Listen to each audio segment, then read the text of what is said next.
Hey everybody, Jim Masters here, and it's so great to have you here. We've got some amazing guests joining us from coast to coast in Canada.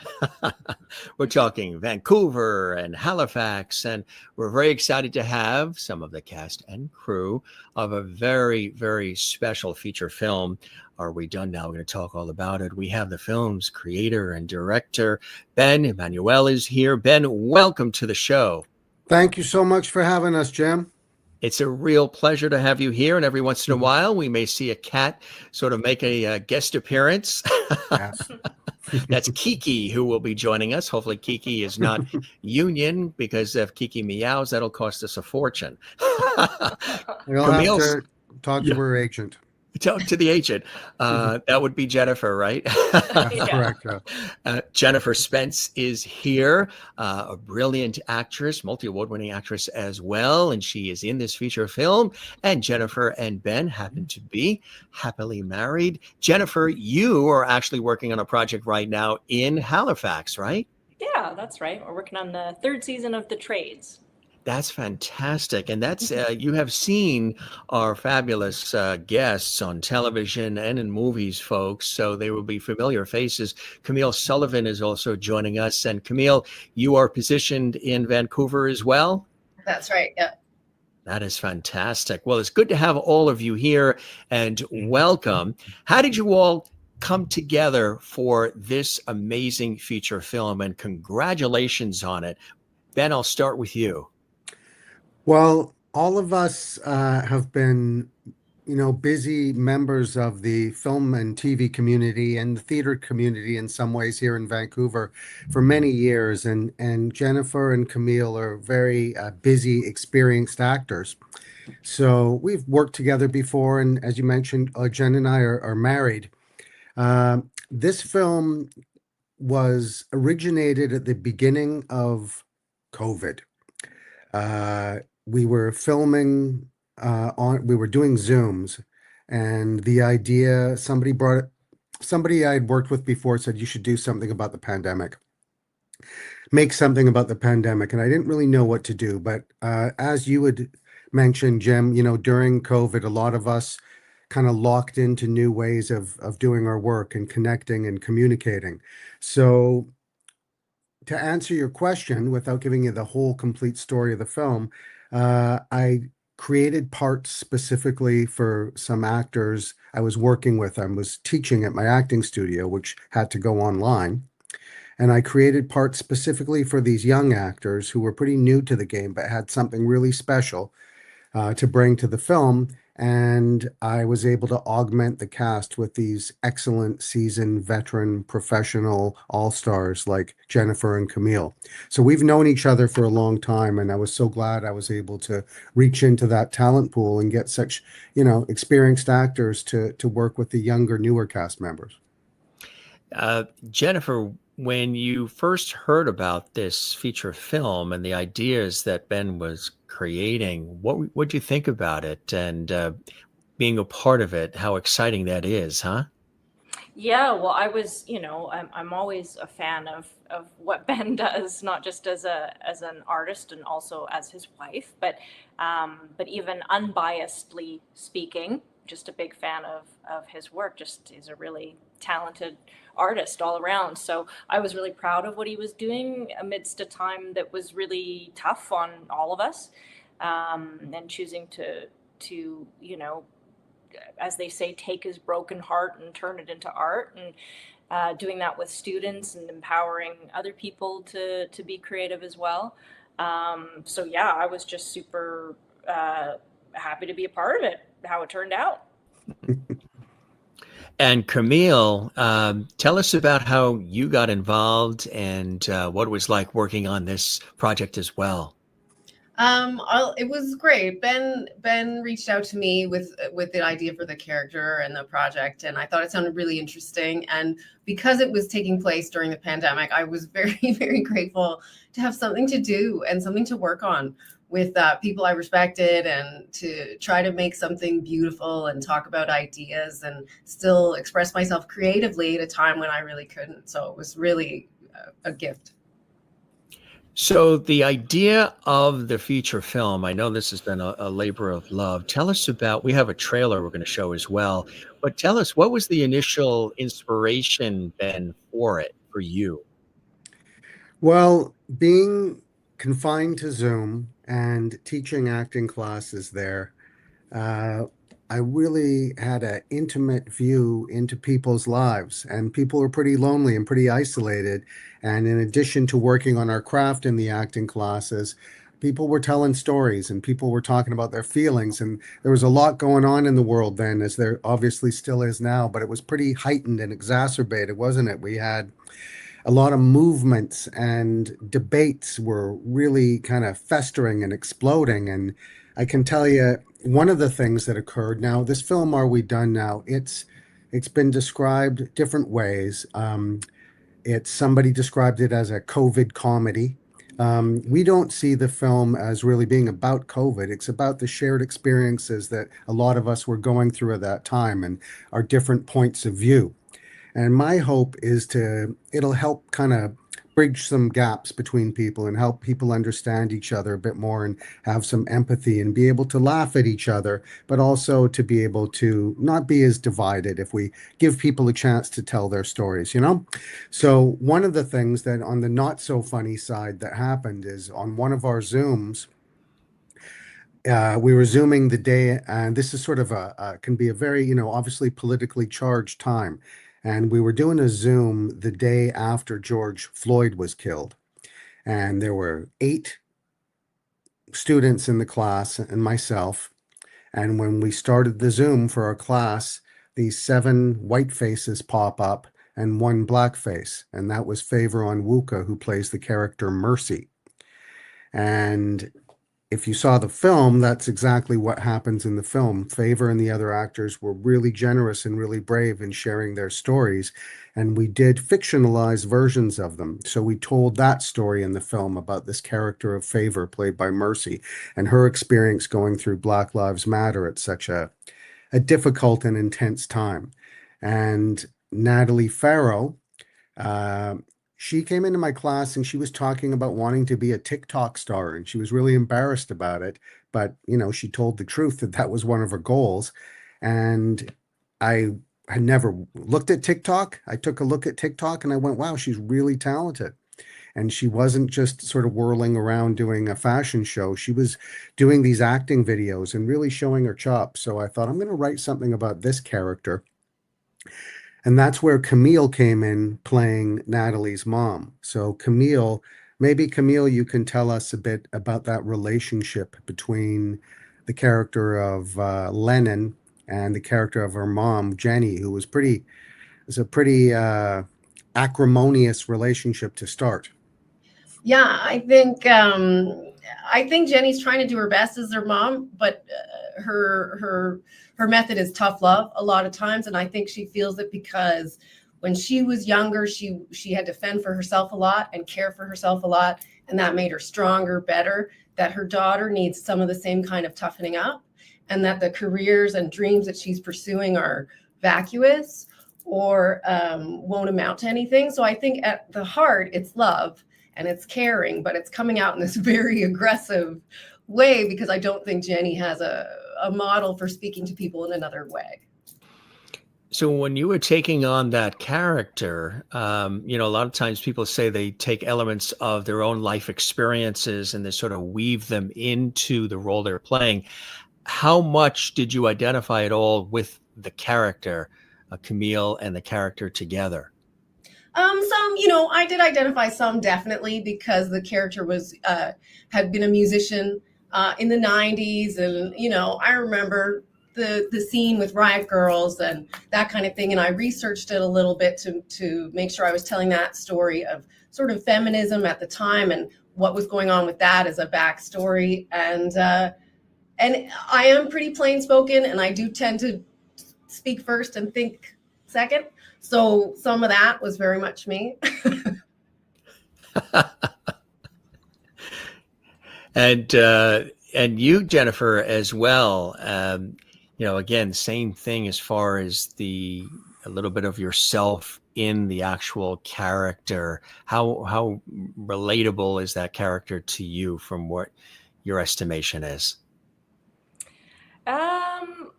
Well, I guess Ben will ask Ben.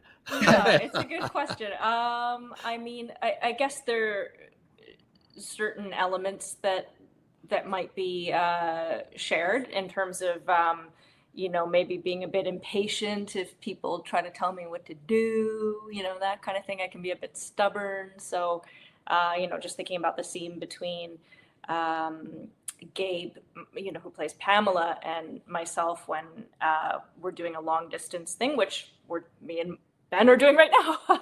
But, Yeah. A long distance thing, and she's concerned that I'm, being exposed to COVID and all this kind of thing. And my character is like, just don't worry about it. Just stop, bugging me. I'm just going to do what I'm going to do. So I relate to some of that. Yeah. That's great. I can add to that, Jim and Jen and Camille. The character Gabrielle Miller plays of Pamela is the therapist, is at the center of our story.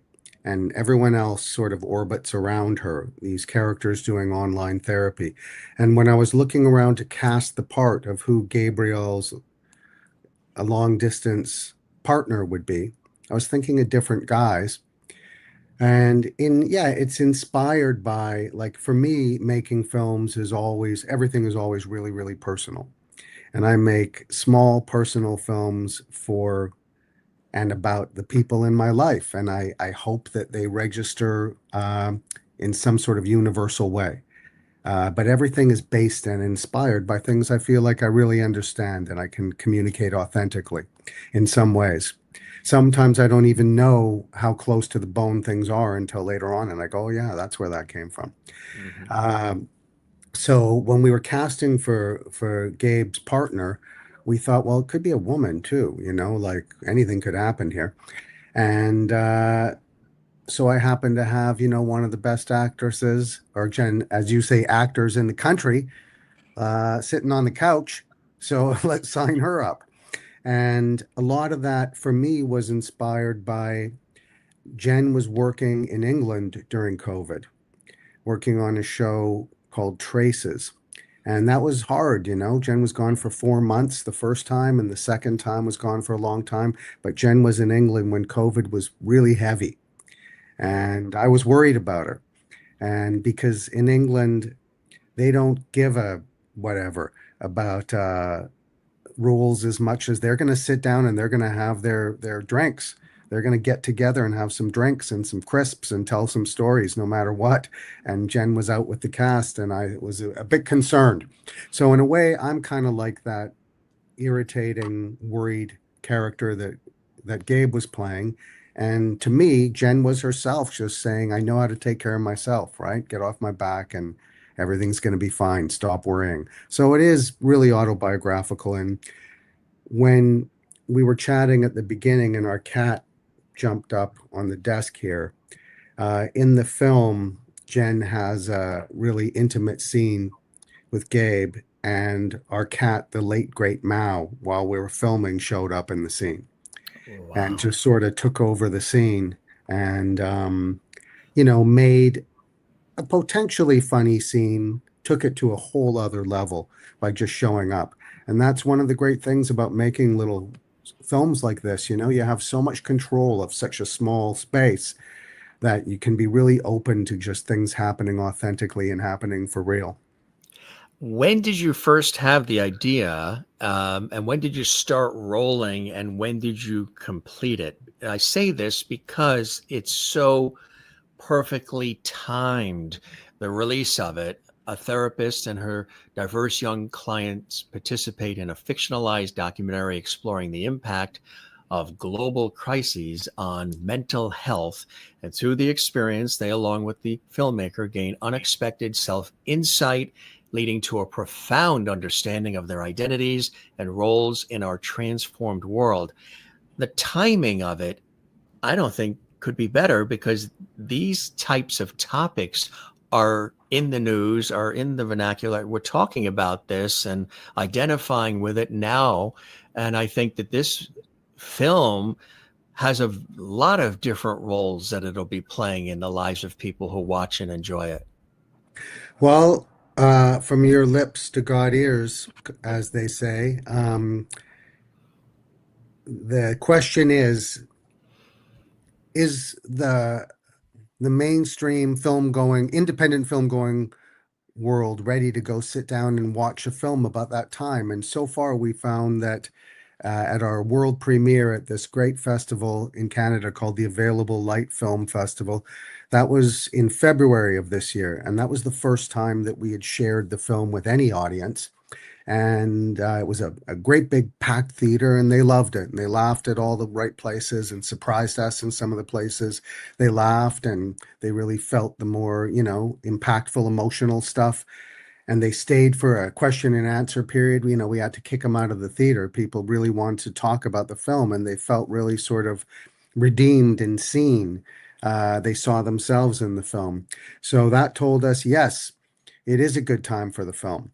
And again, I think people can kind of start to forget that this is a film set during COVID, and they just start to feel that it's a film set in our contemporary world where people are dealing with these kind of feelings and issues. And sometimes it's funny and sometimes it's not. It'll be really interesting for us to see at our premiere at the Soho International Film Festival in New York. We're playing there. We're screening on October 12th. That's our US premiere. So let's see how it translates to, another country. And of course, New York, a city that was hit so brutally at the very beginning of, this part of history. I hope they can have some laughs, I hope they can experience a bit of COVID nostalgia, as one person called it. Absolutely right. Or as my friend, who's one of the singers in Earth, Wind, and Fire, called it, not the pandemic, he called it the damn-demic. I like it. That's good. Yeah. Camille, I imagine, with the topic and everything that you guys were covering and sharing with all of us in this feature film, it can get quite emotional and deep to the core, right? Tell us about that and how you felt about that as you were tackling this in your role. I think at the end of the day, all the relationships, or at least I don't want to say all the relationships because I can't speak for the rest, but mine with my daughter, it's about connection. How do you find that connection? How do you keep? And so some of the emotionality comes from that push pull of like, I want to be with you, but I don't know how. Be with you as like a mom, be with you like love you. And I don't know how. So that was pretty easy to bring the emotion. And then aside from that, I did have to warn my neighbors that I'd be screaming and tell them not to call the police. So they were very good. So was that during rehearsal when you were reading the script? No, we were shooting it because I was just alone in my apartment. And so I just told them before, I'm like, I'm shooting something today. If you hear screaming, it's fine. I'm not dying. I'm fine. That everything is okay. And that's just me doing, that's just Camille. She's doing what she does. She's earning a living, right? Exactly. And, because Jim, Camille was in the film in a number of scenes, was sitting exactly where she is now. So we, it wasn't all just Zoom faces, but some of it was Zoom. So Camille was kind of zooming in, and then her daughter is, we're in the room. Our little tiny crew is in the room with her daughter while Camille's on Zoom. So we didn't do that in post-production. We filmed actual real-time Zooms. And so, Camille's character, teenagers, young adults, people in their 20s, and parents, that can be a really challenging time. And God, it's got to be such a hard time to be a young person now and to have those sometimes those really good years of your life confined to a house and or confined to a little apartment. And Camille's character, we see her kind of dealing with it, smoking some weed and drinking a lot of wine and blowing off steam. Her daughter doesn't do those things. Her daughter has a spirituality and a faith and is kind of religious, is really religious. And so for me as the filmmaker, I wanted to just show the difference between what people believe in and what real faith is. And Camille's character is saying that her daughter's, and these are Camille's words. Camille did beautiful improv and added so much to this character and created such a real person. But Camille said, your pursuit is vacuous, and her pursuit of social media. But ultimately at the end of the film, Natalie's character gets into a really confidently commits to her religion and her faith. And it's kind of funny because it's like she did what her mom wanted her to do, to really commit to something. But now her mom's got to deal with the fact that she has this really religious daughter that doesn't really jive with her values. But some way they find some middle ground. And, at the end of the film, we get to see them together in person, and we see Camille's mom, Camille as the mom, really accepting her daughter and loving her, even if they don't agree on everything. And I'm not a religious person, but I think in many ways I was Natalie and Camille represented my father, and just not getting along and just trying to find somewhere where we could just accept each other where we're at. I remember we were shooting one day, and we were just about to do a scene with Camille and Natalie. And I was talking to Camille about the scene we were about to shoot, and I just started losing it. And Camille, you want your director to be strong and in control. And but I was just exhausted and just really emotionally connected to the material and really having a lot of empathy for that character Natalie was playing. And I just started kind of losing my stuff. And Camille looked at me with great concern and kind of put her hand on her shoulder and really surprised and said, "Are you okay?" And I said, "Yeah, I'm just really invested in this right now, just trying to hold it together." So I'm so glad and so lucky I had such strong actors, Jim, to kind of bring what I was feeling to life and make it their own and expand it into something, beyond what I knew was there. Absolutely. Yeah. And Camille, did you want to add a little bit to what Ben just shared? I thought it was super unprofessional. No, I'm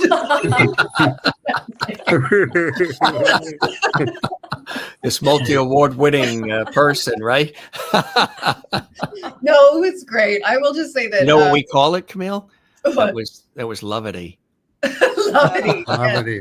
No, That's it. no, working with Ben was great. It's great to work with a director who's open like that with his own feelings, but then also open to ideas, to my ideas and to my contributions. And that's not always the case. So when it comes along, it's great.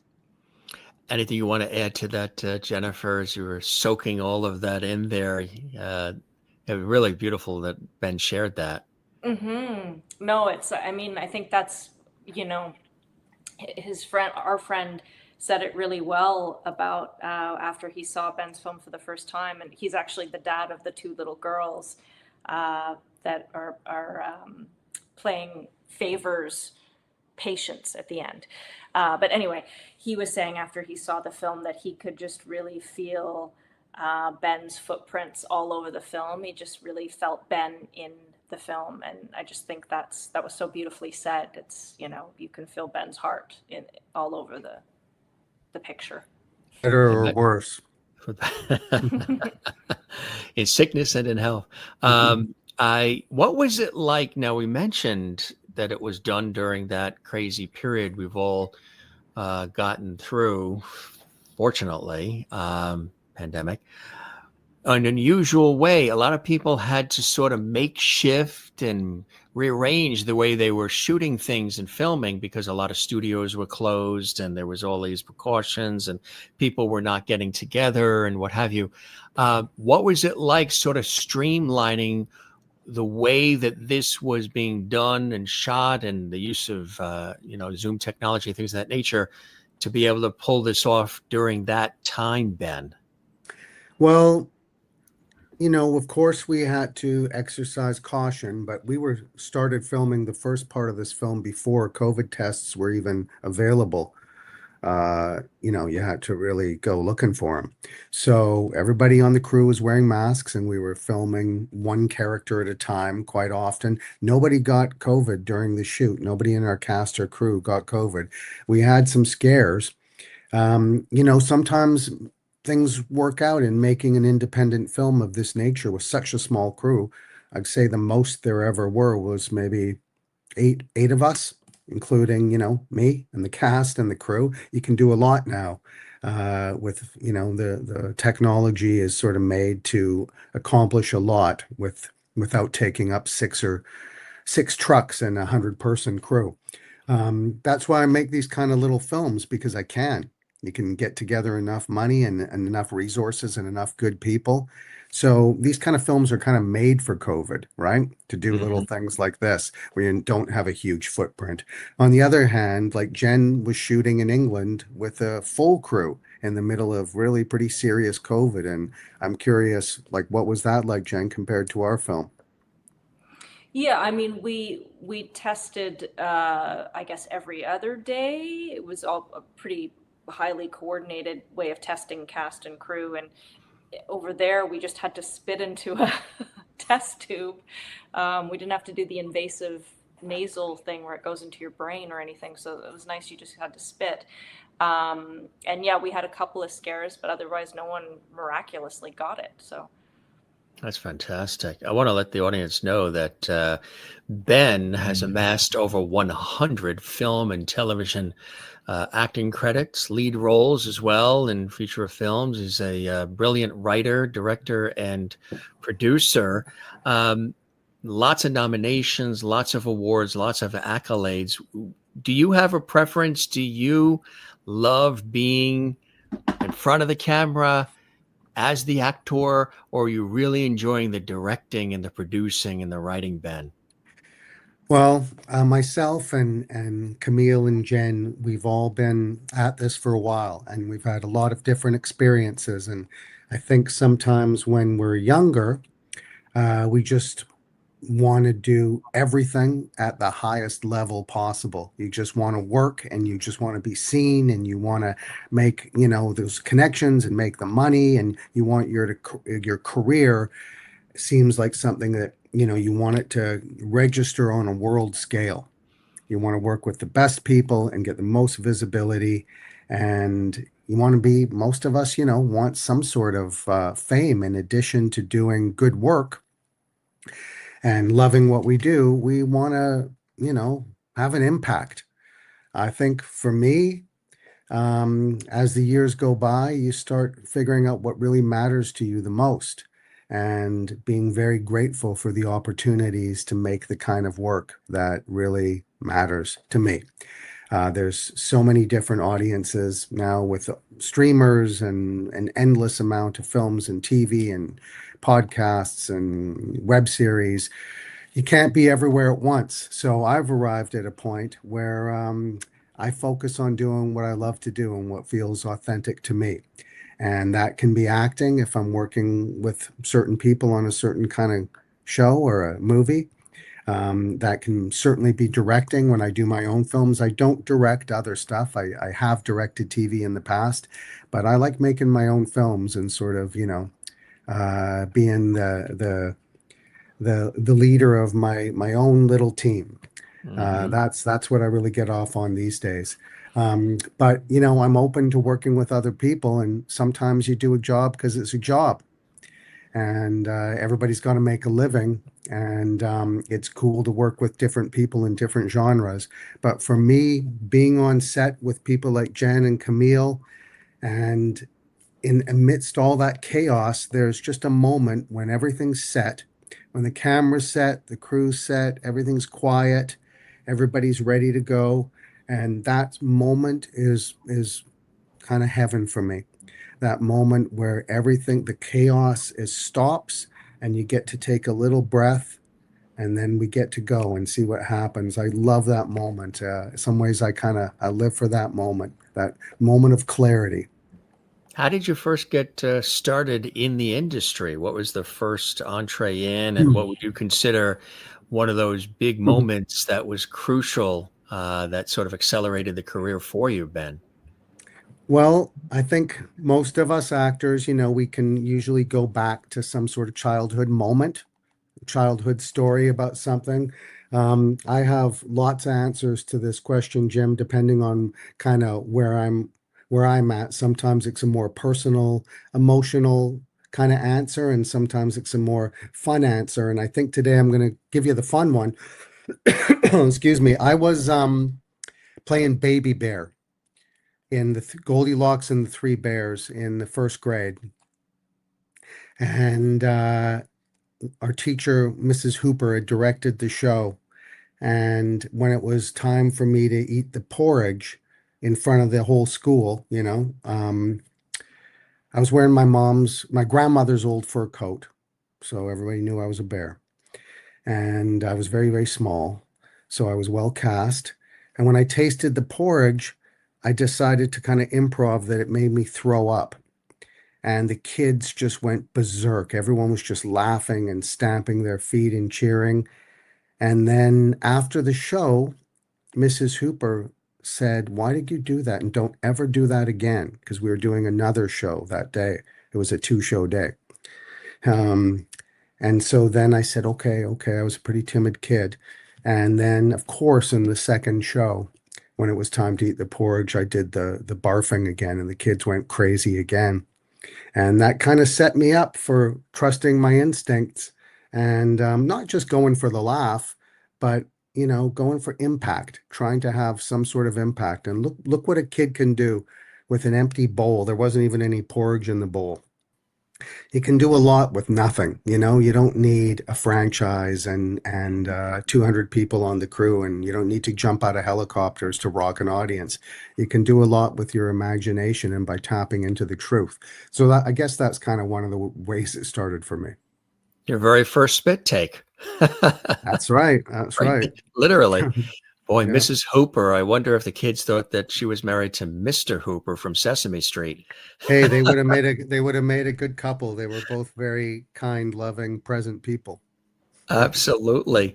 Camille, you are a celebrated and veteran actress as well, and you've starred and been a part of a lot of incredible productions as well, and most recently starred in the critically acclaimed horror thriller Hunter x Hunter. Tell us, for you, how did you get started in the industry, and what lured you in, and what would you consider one or two opportunities that came your way that really got the ball rolling for you, Camille? I went to an arts high school outside of Toronto, Etobicoke School of the Arts, and I studied painting there. But there was the opportunity for me to do plays as well. So I did a couple of plays, and I had always really loved movies, and I think I always knew, like, in my heart I wanted to act, but it didn't seem like a real thing that people did, So I sort of put it aside. But then when I got to do the plays, I was emboldened a little bit, and then I came out to BC to go to university, and then I applied for the acting program and sort of took it from there. And I think, Vancouver was very good to me. I not long after getting out of university, I started on Chris Haddock's series Intelligence, and I think that was a great jumping off point for me.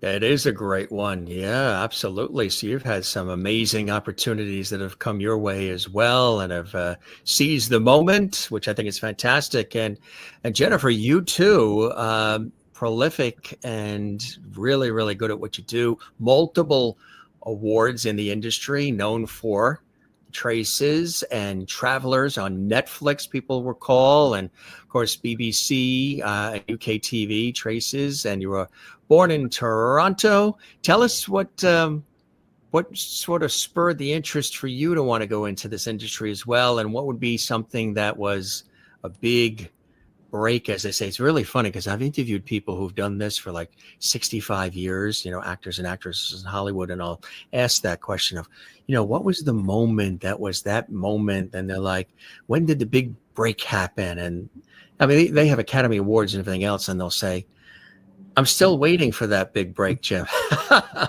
Every day is something new, and it's a different challenge. For you, Jennifer, when you look at it, tell us about some of the entree into the industry and maybe a time or two that was really important for you?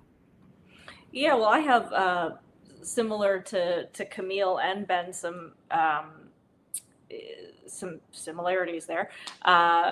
Just like Camille, I always thought, like it was always something I wanted to do, but it just wasn't something people around me like did. It's not something they did for a living. And I remember saying, to family growing up, they'd say, "What do you want to be when you grow up?" And I'd say, "An actor or a lawyer?" And they would say, "Go for the lawyer."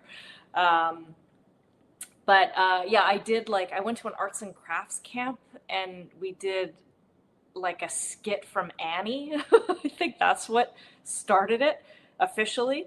And I was just one of the orphans, and we were doing, a thing of It's a Hard Knock Life and this whole skit.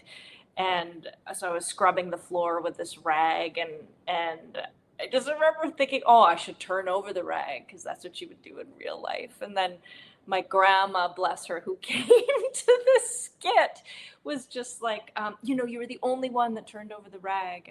And anyway, so for some reason that really stuck with me. And, it got to the point where later it was like, obviously you could make different choices and go to university or just take some time off or do different things. And I did a play in high school at a community theater. We did The Crucible.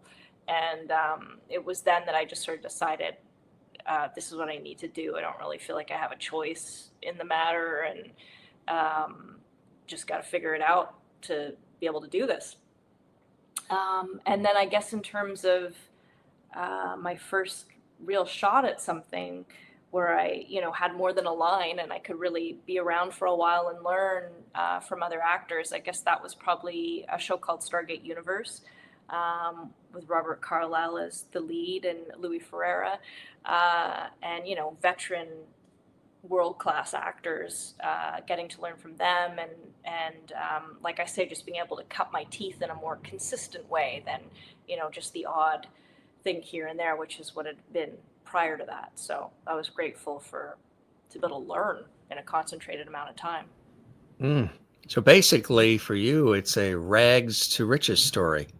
Hard not Hey, I was going to say, spit takes, rags to riches. I tell you, that's really cool. Great reasons why you guys do what you do, and you're so passionate about it and so talented and good at it. And I encourage folks to learn more about this movie. We do have the trailer, which is kind of cool. Did you guys want to set it up at all? well, as I said, Jim, the film takes place between the years 2020 and 2023 when we kind of started getting out of that situation. Maybe we're out of it, I don't know, but that's where the title comes from, right? Are we done now? Are we done with that time in our lives? And you're going to just see our great cast, Elliot and Natalie and Favor and Camille, on their little individual adventures. Gabrielle and Jen, I feel like it's hard to remember everybody's names sometimes, Jem. At times like this, you just want to. What I'm getting to is, as we start to wind up our talk, it's always important to me to give like thanks and gratitude and sort of shout outs to all the people who make little films like this. And that includes our producers, Bernie Yao and Kimmy Alexander and Troy Mundell. Little group of people, excuse me, get together and really, you go to bed thinking about the film and you wake up thinking about the film for years to get something like this done. So you're going to just see the fruits of our labor. It's just us putting something out into the world that we hope people can see themselves in. And it's a very cynical world we live in. And maybe this film can be just a little bit of an antidote to some of that poison that really built up over those years. It's a great title too. Are we done now? Because that is a question a lot of people are asking. And the world has changed greatly. Our lives have changed greatly. Our friends and family and colleagues, their lives have changed greatly. Something definitely, and I've said this, on air and off air multiple times, something just feels different. Even though the ocean tide comes in and out, the sun comes up and down, the roses still bloom, traffic is still flowing. something's different. Something's different since that global moment. Does it feel like the world has changed, and when you wake up, it's just different? What a great question, and I really appreciate the way you said that. And I don't have an answer for that, but I hope the film kind of awakens some thoughts for people on that. Our sort of tagline on the film is um, feels like a lifetime ago, feels like yesterday, feels like it never happened. Mm-hmm. And, different people have different experiences with how the world changed them. I'm lucky it changed me for the better. I think Jen can attest to that. During, how about, Jim, how about you? Is it,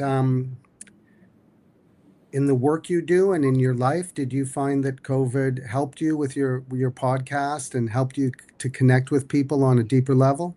I started this show, for those watching who might not be aware, I have worked in television and radio and film for a long time here in the States, still do, but started this during that time, right in the beginning of 2020. And it was just something on the side. Matter of fact, when I started it, there weren't any guests. It was me just talking as a broadcast host to whoever was watching and talking. I mean, I was reading off celebrity birthdays. I was just talking to the camera.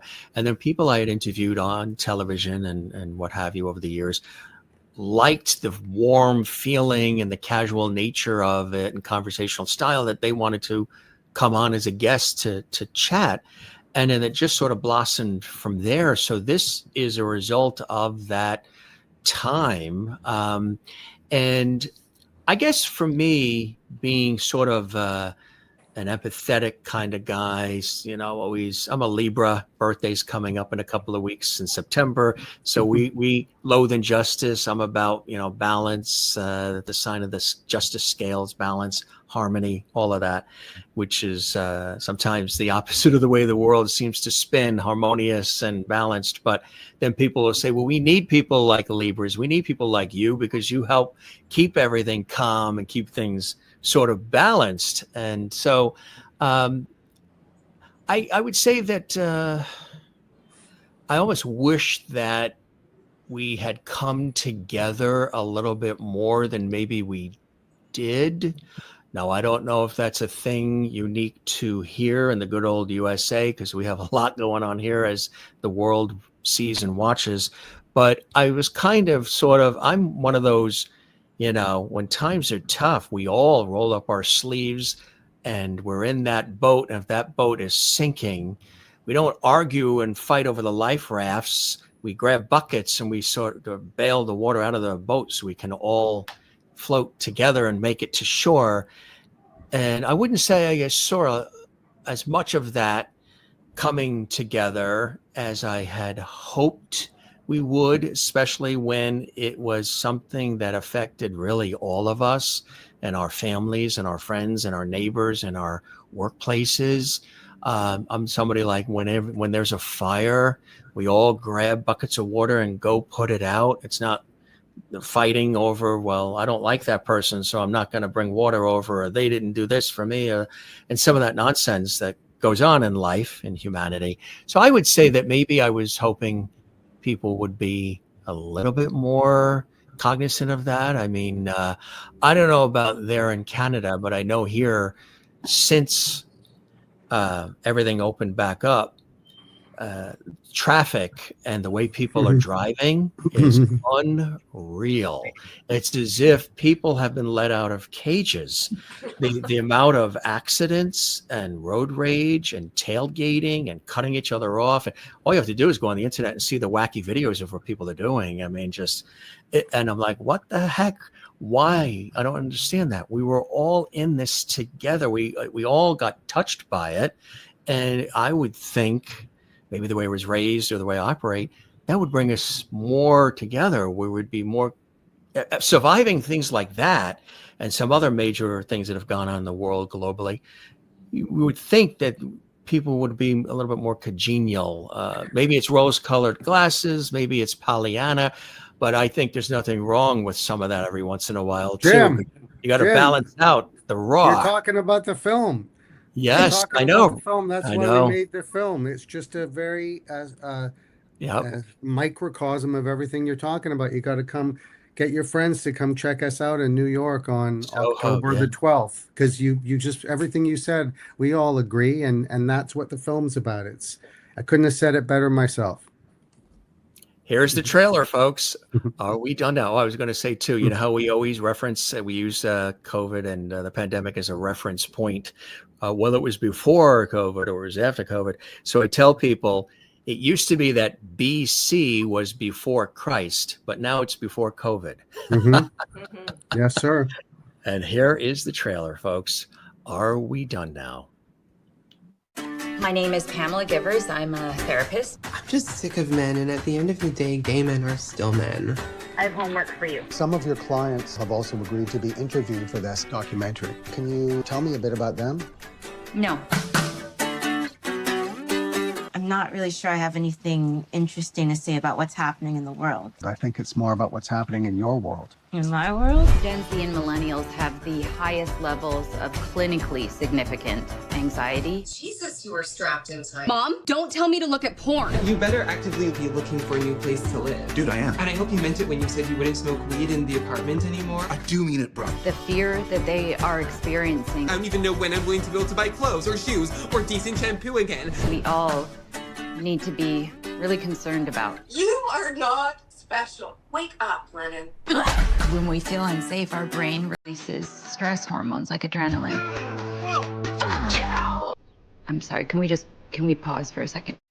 Let's get baked. I think connecting with your own people is a lot more important right now than trying to educate others. There are some people like me who cannot readily situate ourselves in one binary or the other. Does that make sense? Yeah, that makes total sense. Okay, good. But are you, like, into dick?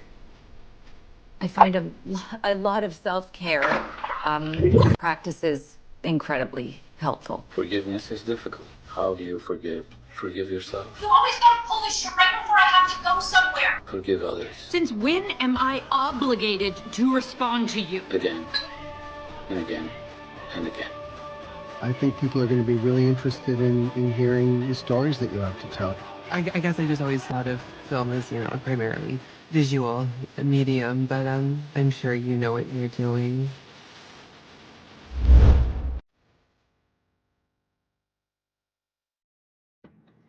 Slight touch of humor in there for good measure as well. And how does it make you feel when you do see the trailer and know all the work that went into that? It makes me feel good that, Jim, as we finish up here, it makes me feel good that everything you said and everything you talked about, your experience with COVID, when I see the trailer, I go, yeah, that's the film we made. All those pissed off people rattling around in their cars. Maybe if we just took a minute to listen to each other and take a breath, have a little laugh, maybe things can be a bit better. So it feels good. Feels really good. Let's all high five on what you just said too. High five on that. From coast to coast, up, down, north, south, east, west. Jennifer, did you want to add anything to what Ben just said? No, I think you're absolutely right, Benny, about, I think Jim said it really well, summarized that well, and that's in the film. And just really proud of Ben, really proud of the film, and just everyone's so great in it. And I'm looking forward to how the Soho audience responds. How about you, Camille? Anything you want to add as well to that? Just that watching the trailer again and seeing it, I'm very proud of it too, and I'm very happy to be part of it. And I had all the feels watching it. I laughed and I welled up a little. It was great. Totally. What gang do you hope people are left with when they see this film, not just for the entertainment value and for great acting? And what do you actually hope they're left with when they see it? I just want people, like we talked about earlier, to feel a little less push and pull, and just see the commonality between all of us, and see that we got through the most difficult global times in our lifetime, and we're still here. and we're going to be all right, and we can do better.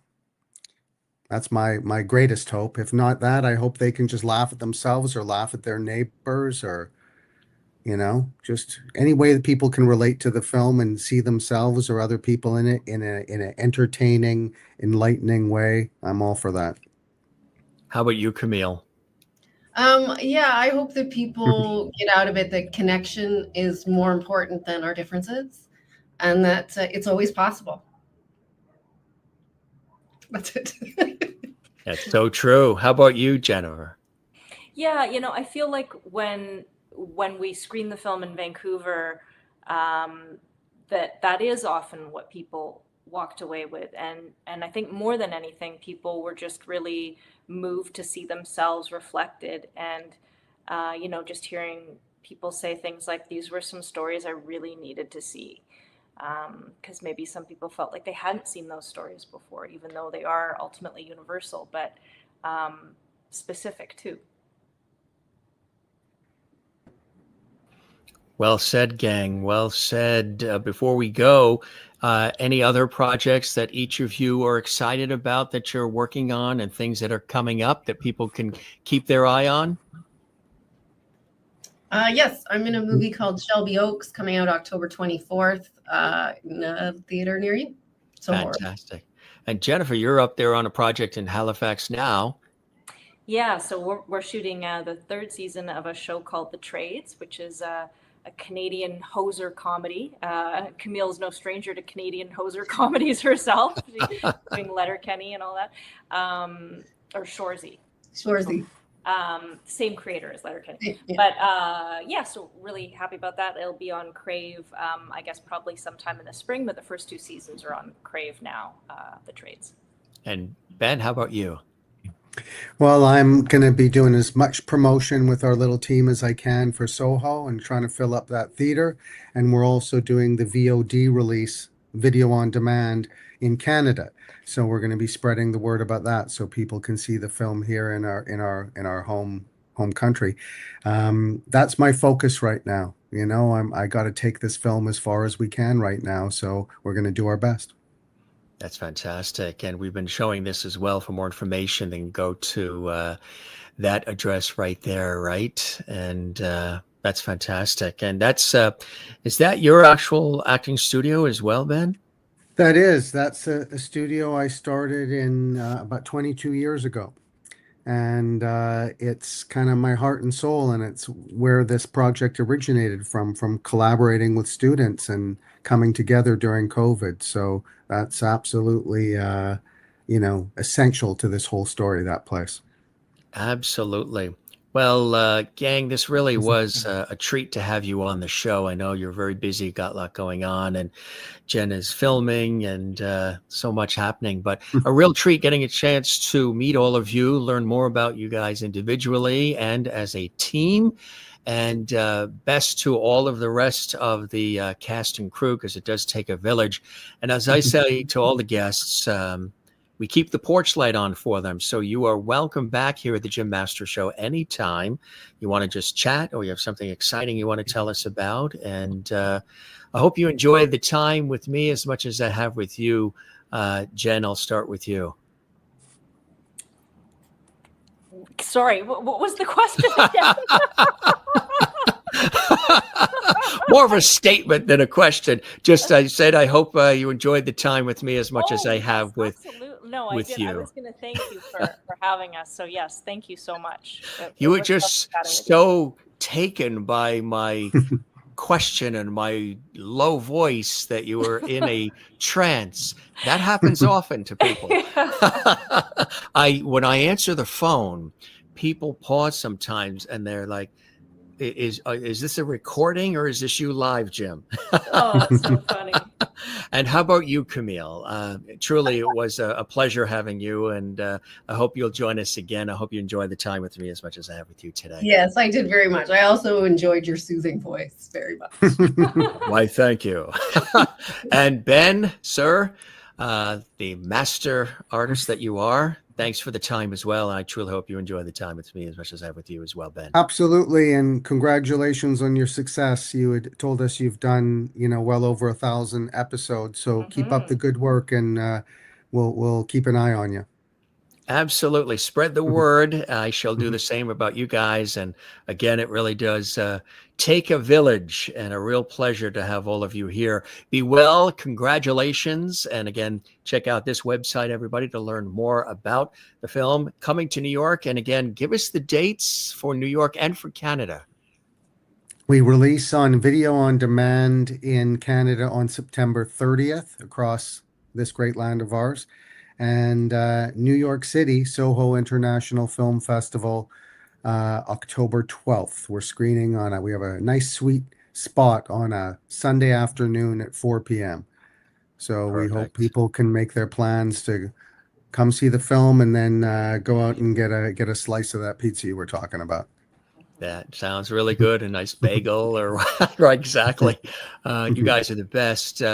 Camille and Jennifer and Ben, thanks for joining us here, and congratulations on the feature film and everything else. And we'll look forward to seeing you again here on the show. You guys be well, okay? Thank you, my friend. Take it easy. Bye-bye. All right. You take care. Thanks. Camille and Jennifer and Ben. Thanks, Ben. You be well. Bye-bye. You too. Bye-bye. Thank you.